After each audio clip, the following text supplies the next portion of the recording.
मुल्क की मईशत को जी डॉक्यूमेंटेड शक्ल देने और टैक्स नेट को वुसअत देने के लिए एफबीआर ने एक बड़ा कदम उठाया है और सोशल मीडिया से हासिल होने वाली जो आमदन है उसको भी टैक्स के दायरा कार में लाने का फैसला कर लिया। इस हवाले से बाकायदा नोटिफिकेशन जारी किया गया है जिसके तहत सोशल मीडिया प्लेटफॉर्म्स जैसे यूट्यूब, फेसबुक और टिकटॉक से जो कमाई करने वाले अफराद हैं उनको इनकम टैक्स अदा करना होगा।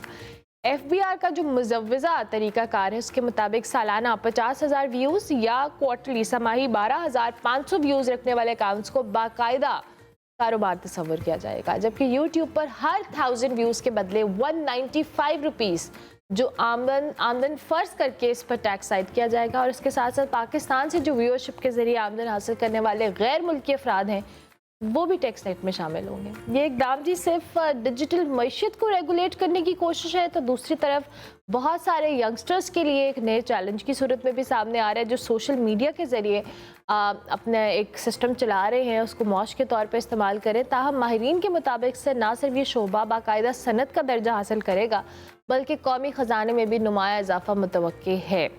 अच्छा जी, अब ये सोशल मीडिया पर आमदन पर टैक्स का जो ये नया सिस्टम है यंगस्टर्स के लिए क्या अपॉर्चुनिटीज़ क्रिएट करेगा या चैलेंजेस बनाएगा? साबिर हुसैन गिल साहब हमारे साथ मौजूद हैं, एडवोकेट हैं, टैक्स कंसल्टेंट हैं, उनको हम खुशामदीद कहेंगे। थैंक यू वेरी मच जी। कल ये नया एक तरीक़ाकार हमें समझ में आया क्योंकि सोशल मीडिया प्लेटफॉर्म से बहुत सारे लोगों का जरिया मौज जुड़ा हुआ है। जी जी। एफबीआर का इक़दाम है, हमें थोड़ा सा इस हवाले से एलेबोरेट कीजिएगा, फिर मैं आपसे फर्दर क्वेश्चन। एलेबोरेशन तो किसी हद तक आपको इन्फॉर्मेशन तो पूरी है जो आपने इसको बताया है। बिल्कुल इसी तरह ही गवर्नमेंट ने किया है कि जिस इंडिविजुअल के 50,000 से ज़्यादा जो है वो सब्सक्राइबर हो जाएंगे उसको एक बिज़नेस जो है वो कंसीडर कर लिया जाएगा, जस्ट लाइक जैसे दूसरे बिज़नेस जो हैं वो चल रहे हैं। तो उसी तरह जैसे दूसरे बिज़नेस के ऊपर टैक्सेशन होती है सेम इसी तरह फिर इनके ऊपर भी टैक्सेशन होगी और उसको जो है वो कैलकुलेट करने का एक फार्मूला जो है वो अभी इंट्रोड्यूस करवाया गया है, जिसमें ये जो जैसे आपने इनकम बताई है कि 1000 जो व्यूज़ हो जाएंगे किसी भी आपकी वीडियो के ऊपर तो उसको 195 रुपीज़ को कंसीडर किया जाएगा कि अर्निंग हो गई है और उसको फिर मल्टीप्लाई करवा के इसके साथ और जितनी आपकी वीडियोस होंगी उनको टोटल जो है वो एक आपका रेवेन्यू कंसीडर कर लिया जाएगा। अब उस रेवेन्यू के ऊपर फिर जो है वो टैक्सेशन जो है वो होगी सालाना इनकम टैक्स में। ठीक है, तो अब ये एकदम कितना कन्वीनियंट होगा? जैसे हमने कहा कि कौमी ख़जाने में ऐड होगा, फिर हमारी एक ओवरऑल स्ट्रीमलाइन होगी।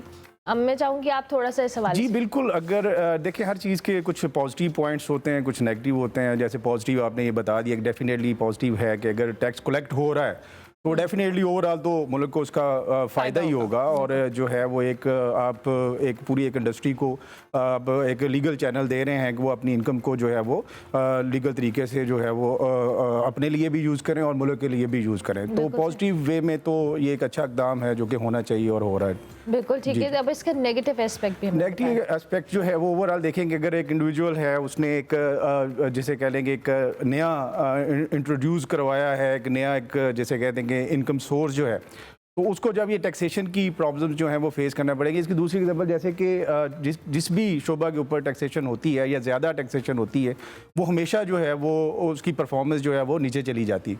जस्ट लाइक जैसे आप देखें कि ये प्रॉपर्टी थी पिछले सालों में बड़ा बूम था, बड़ी तेज़ी के साथ लोग जो है उससे अर्निंग भी कर रहे थे, ट्रांजेक्शन हो रही थी बार बार, ठीक है। लेकिन फिर गवर्नमेंट ने अचानक से उसमें टैक्सेशन बहुत ज़्यादा बढ़ा दी और जैसे ही उस पर टैक्सेशन बहुत ज़्यादा बढ़ी वो सेक्टर ही बैठ गया और स्टिल अभी तक बैठा हुआ है।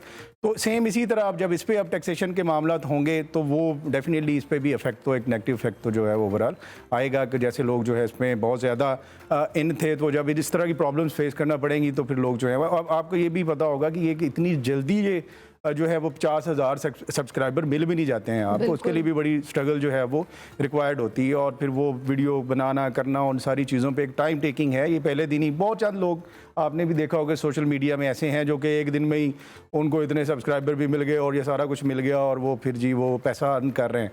लेकिन जो मेजोरिटी ऑफ पीपल हैं उनको ये 50,000 सब्सक्राइबर तक पहुँचने के लिए भी बहुत कुछ करना, माइलस्टोन है। हाँ जी, बहुत कुछ करना पड़ता है। तो वो इतनी स्ट्रगल और हार्डशिप बर्दाश्त करने के बाद एट द एंड जब आपको फिर नज़र आ रहा है कि भाई एक टैक्स नेट में पता नहीं मुझे क्या होगा, एफबीआर पकड़ लेगा, पता नहीं क्या होगा, ये कैसे होगा, तो वो फिर एक डेफिनेटली डिफिकल्टीज। अच्छा, वही बात है कि हम टैक्स नेट में लाने के लिए बहुत सारे लोगों को हम इनकरेज कर रहे हैं, पॉलिसीज़ बना रहे हैं, लेकिन साबिर साहब एक बहुत बड़ा हमारा हिस्सा है कम्युनिटी का, इस मुल्क के लोगों का, जो टैक्स पे नहीं कर रहे। ठीक है। हमें ज़्यादा तवज्जो उनकी तरफ नहीं करनी चाहिए, रादर देन जो ऑलरेडी टैक्स पेयर है, आप जैसे मेरे जैसे, हम सैलरी में से क्या हम एक ये बॉल पॉइंट भी खरीद रहे हैं, टैक्स दे रहे हैं, तो एक वो तबका है जो कि सब्सिडाइज है और वो अफोर्ड भी कर सकता है टैक्स देना। आप बिल्कुल बात ठीक कर रही हैं, करना तो यही चाहिए, होना यही चाहिए कि उन लोगों को जो है वो टारगेट करना चाहिए, लेकिन थोड़ा सा इसमें थोड़ा सा मिथ्स भी है। ठीक है। इसकी अगर देखा जाए तो ये परसेंटेज बहुत ही कम है, कोई ऐसे बंदे जो कि टैक्स नहीं दे रहे होंगे, ठीक है,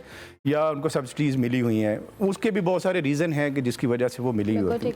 बाकी जो है 90% क्या 100% के करीब लोग जो हैं वो टैक्स दे रहे हैं पाकिस्तान में। हमें ये ऐसे एक होता है डायरेक्ट टैक्स, एक तो इनडायरेक्ट टैक्स, जैसे आपने पेंसिल का बताया, तो इनडायरेक्ट टैक्स है, ये हर बंदा खरीदता है और हर बंदा टैक्स देता है, 18% तो हर बंदा ही दे रहा है, तो फिर इसलिए बंदा तो कोई भी नेट से बाहर नहीं है। लेकिन वो बस आता है इनकम टैक्स में। अब इनकम टैक्स में जो है जिसको छूट दी हुई मतलब 6 लाख जिसकी सालाना आमदन है उसको छूट दी गई है कि जी ठीक है आप जो है वो टैक्स ना दें, ठीक है। अच्छा, अब 6 लाख जिसकी आमदन जिसने पूरे साल में कमाई है, आप खुद ही देख लें उसको कैलकुलेट कर 50,000 पर मंथ, तो उसको बच क्या रहा है जिस पे आप उसने टैक्स भी देना है, और 18% वो दे रहा है, वो इनडायरेक्ट टैक्स वो उसने उसमें से सारा कुछ दिया हुआ है, और फिर उसमें बाकी जो वो कह लेंगे आप वो इलेक्ट्रिसिटी यूज कर रहा है उस पर अलग से वो टैक्सेशन दे रहा है, और भी जो कुछ भी वो कर रहा है सब पे टैक्सेशन है। तो फिर इसलिए ये एक मिथ ही है कि जी वो बचे हुए लोग या कौन से लोग हैं जो टैक्स नहीं देते हैं। दूसरा फिर फाइलर नॉन फाइलर का आ जाता है, जो नॉन फाइलर हैं ठीक है हम समझते हैं शायद वो टैक्स नहीं दे, लेकिन वो ज़्यादा टैक्स देते हैं। आप देखें स्लैब रेट्स में उनको डबल टैक्स जो है वो देना पड़ता है, और वो डबल टैक्स दे रहे हैं जो भी वो जो भी चीज़ वो खरीदते हैं या जो भी काम वो कर रहे हैं। सो डैट इज़ वाई कि टैक्सेशन तो बहुत ज़्यादा कलेक्शन का जो एक मैकेनिज्म है वो तो बहुत अच्छा बनाया हुआ है गवर्नमेंट ने, ओवरऑल ऑलरेडी वो चल भी रहा है। दूसरा IMF ने अब जो बेसिकली इनको बहुत सारी चीज़ें ऐड करवाई हैं वो भी डेफिनेटली इसकी इम्प्रूवमेंट के लिए बहुत हैं, लेकिन मसला वही आता है इम्प्लीमेंटेशन पे।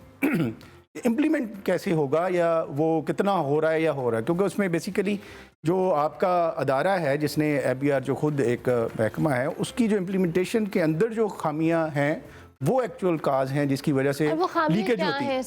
उसमें बहुत सारी है। सबसे पहले तो करप्शन है, आम आवाम की उसमें मैं चाहूंगी आप बताइए। आम आवाम में तो सबसे पहले वही है कि आप देखेंगे कोई भी जब नोटिस आ जाता है या कोई इस तरह की बाकी चीज़ें आ जाती हैं, वो सारी की सारी चीज़ें मैनेज कैसे होती हैं। अब उसकी मैनेजमेंट में जो मामलात हैं वो एक्चुअल प्रॉब्लम है।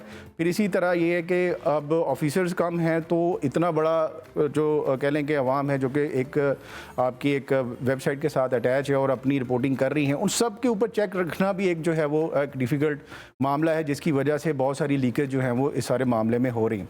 सबसे बड़ी चीज़ें यही हैं कि जो भी एक टैक्सेशन तो हो जाती है, लॉज तो बन जाते हैं, लेकिन उनकी इम्प्लीमेंटेशन जब पे बात आती है तो उसमें फिर बहुत ज़्यादा फ्लॉज होते हैं, जिसकी वजह जैसे कि आपने देखा होगा इतना, जैसे मैं अभी आपसे बात की कि पूरा पाकिस्तान तो टैक्स दे रहा है दे कौन नहीं रहा, ठीक है। जब सारे टैक्स दे रहे हैं तो फिर हम गरीब क्यों हैं, ठीक है ना। फिर तो हमें अमीर होना चाहिए, गवर्नमेंट तो भी अमीर होनी चाहिए। $1 मिलियन क्वेश्चन है कि जब सब दे रहे हो तो अमीर क्यों नहीं हो रहे।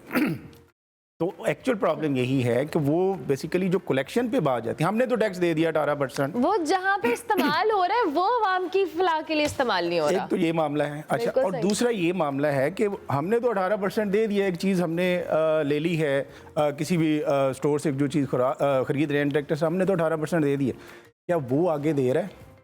ये क्वेश्चन है। और या वो उससे आगे दे रहा है, ठीक है। तो जो चेन बनी हुई है, क्या वो पूरी चेन जो है वो अपनी परफॉर्मेंस प्रॉपर्ली कर रही है कि नहीं। आवाम ने तो 18% पे कर दिया एट द एंड, ठीक है, तो क्या वो गवर्नमेंट तक पहुंच भी रहा है? हमारे पास तो कोई ऑप्शन ही नहीं है ना कि हमने जाना है मार्केट में कोई चीज खरीदनी है, हमने वो 18% देना ही देना है। हमने अगर डाइन आउट किए तो हमने GST उस पे पे करना ही करना है। वो हमने दे दिया। अब आगे जो चेन है आपको पता है और मुझे पता है कि वो कहाँ जा रहा है टैक्स, और वही बात है कि घूम फिर के वही उन लग्जरी गाड़ियों में, उन लग्जरी चीज़ों में वो हमारे जो टैक्स का पैसा है वो यूटिलाइज हो रहा है। बिल्कुल, वही तरजीहात का भी बेसिकली एक आता है ना कि आपकी तरजीहात हैं क्या। अब कहाँ अगर आप जेट खरीद लेंगे इन सारी चीज़ों से, ठीक है, तो फिर डेफिनेटली फिर आप ऐसी गाड़ियों के टायर डलवा लेंगे, हाँ, फिर तो वो आप फिर कुछ इस कर तरह की सारी लेंगे, तो अब ऐसे ही होगा। फिर आप और मैं बैठ के यही बात करेंगे। साबिर साहब, ये भी आपको लगता है कि ये इतना आसान होगा इम्प्लीमेंट करना हुकूमत के लिए? बैकलैश तो आएगा इस पर। डेफिनेटली वो तो आएगा, हर चीज़ का जिसे कहते हैं कि एक होता है, इस पर अभी डिबेट चलेगी। ये तो बेसिकली अभी एक सजेशंस मांगी हैं, अभी आने इसकी इम्प्लीमेंटेशन अभी हो नहीं रही है। हाँ, तो वो डेफिनेटली आएंगे, आगे से बार्स लिखेंगी या हमारे जैसे लोग आगे से लिखेंगे कि जी ये इसमें है मामला। जैसे कि 195 रुपीज़ आपने फिक्स तो कर दिए हैं, तो क्या इसमें आपने किस तरह इसको फिक्स कर दिया, पहले तो ये बताना। हाँ, इसका स्ट्रैटेजी क्या आपने बनाई। दूसरा ये कि हर जो इंडिविजुअल है, जैसे कि आप भी मीडिया से लिंक्ड हैं, तो वो हर वीडियो एक जैसी अर्निंग नहीं देती है, मेरे को भी नहीं। तो उसमें डिफरेंट जो है वो, तो आपने 1000 व्यूज़ के ऊपर ये कैसे उसको जो है फिक्स कर दिया कि 195 जो है वो तो अर्निंग होगी ठीक है। तो इस तरह की चीज़ें हैं अभी जो कि डिबेट में हैं, तो वो अभी होंगी। Let's hope for the best जी। थैंक यू वेरी मच, बहुत शुक्रिया आप तशरीफ लाए। साबिर हुसैन गिल साहब हमारे साथ मौजूद थे, एडवोकेट हैं, टैक्स कंसल्टेंट है।